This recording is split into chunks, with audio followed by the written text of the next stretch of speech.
हमने अक्सर भगवान शिव और शक्ति के मिलने के अथवा बिछड़ने के प्रसंग कहानियों में सुने हैं, लेकिन इसका सही अर्थ क्या है वो हम नहीं समझ पाते।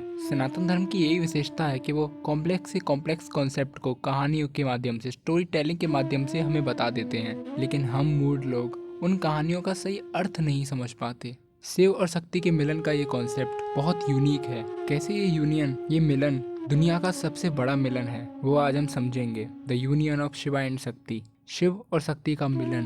तो सबसे पहले हम ये समझते हैं कि भगवान शिव हैं कौन। जैसा कि मैंने आपको इस पिछली वीडियो में समझाया था कि शिव कोई और नहीं, वो हम हैं। हमारी ये कॉन्शियसनेस, ये प्योर कॉन्शियसनेस ही शिवा है। इस मैं का जो वास्तविक अर्थ है वो शिवा है। इसके बारे में और जानने के लिए आप इस वीडियो को देख लेना। तो ये जो शिव है वो तो हम हैं, हमारी ये कॉन्शियसनेस है, लेकिन ये कॉन्शियसनेस अधूरी है। बिना शक्ति के ये कॉन्शियसनेस कुछ नहीं है। बिना शक्ति के शिव अधूरे हैं। तो शक्ति कौन है? इस शक्ति का वास्तविक अर्थ क्या है?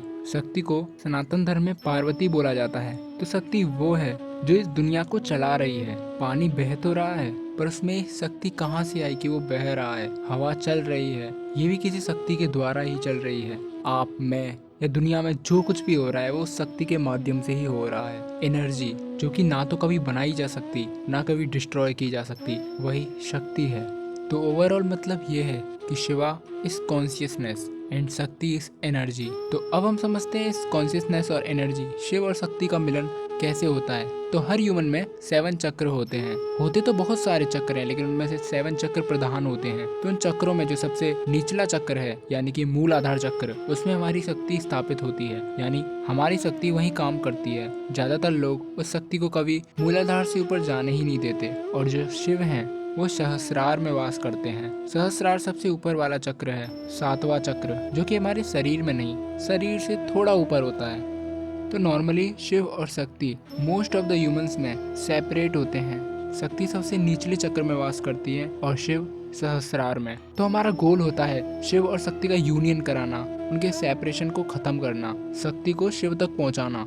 तो शक्ति को शिव तक पहुंचाने के लिए जो रास्ता है वो कुंडलिनी है। उसी के माध्यम से शक्ति मूलाधार से स्वादिष्ठान, स्वादिष्ठान से मणिपुर, अनाहत, और ऐसे करते करते सहस्रार तक पहुंचती है और वो अपने भगवान शिव से मिल जाती हैं। और ऐसे ही शिव और शक्ति का मिलन होता है। जब ये मिलन होता है तो हमको एक ऐसी अनुभूति होती है जिसको सच्चिदानंद बोला जाता है। प्योर ब्लिस, वो हैप्पीनेस, वो आनंद, जिससे बड़ा आनंद इस दुनिया में कोई नहीं है। इंसान अपनी जितनी भी कमजोरियां हैं सबसे मुक्त हो जाता है, क्योंकि अब तक वो सिर्फ शिव था, लेकिन अब शिव और शक्ति का मिलन हो चुका है। उसके सामने से फिर जो ये माया है वो भी खत्म हो जाती है, क्योंकि माया का काम सिर्फ इतना ही था। माया भी देवी का ही मैनिफेस्टेशन थी, और शास्त्रों में माया को भी देवी का दर्जा दिया जाता है।